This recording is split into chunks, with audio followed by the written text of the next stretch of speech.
உத்தரப்பிரதேசத்தில் 12 மாவட்டங்களை இணைக்கும் 594 கிலோமீட்டர் நீளம் கொண்ட எக்ஸ்பிரஸ் சாலையை பிரதமர் மோடி திறந்து வைத்தார். உத்தரப்பிரதேச மாநிலம் மீரட் மற்றும் பிரயாக்ராஜ் மாவட்டத்தை இணைக்கும் வகையில் எக்ஸ்பிரஸ் சாலை அமைக்கப்பட்டுள்ளது.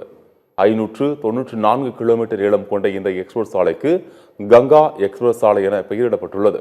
6 வழிச்சாலையாக அமைக்கப்பட்டுள்ள இந்த கங்கா எக்ஸ்பிரஸ் சாலையை 8 வழிச்சாலையாகவும் விரைவுபடுத்திக் கொள்ளலாம். இந்த எக்ஸ்பிரஸ் சாலை மீரட், ஹம்பூர், बुलंदसागर, अमरोहा, संबल, बदाउन, शाहजहानपुर, हरडियाव, उन्नाव, रेबरेली, प्रतापगढ़, प्रयागराज என மாநிலத்தின் 12 மாவட்டங்களையும் இணைக்கிறது. 36,000 கோடி ரூபாய் மதிப்பீட்டில் அமைக்கப்பட்டுள்ள இந்த எக்ஸ்பிரஸ் சாலைகள் ஷாஜகான்பூர் பகுதியில் அவசர காலத்தில் இந்திய விமானப்படை போர் விமானங்கள் இறங்கும் வகையில் வசதிகள் செய்யப்பட்டுள்ளன. இந்த கங்கா எக்ஸ்பிரஸ் சாலையை பிரதமர் மோடி இன்று திறந்து வைத்து பயன்பாட்டிற்கு கொண்டு வந்தார்.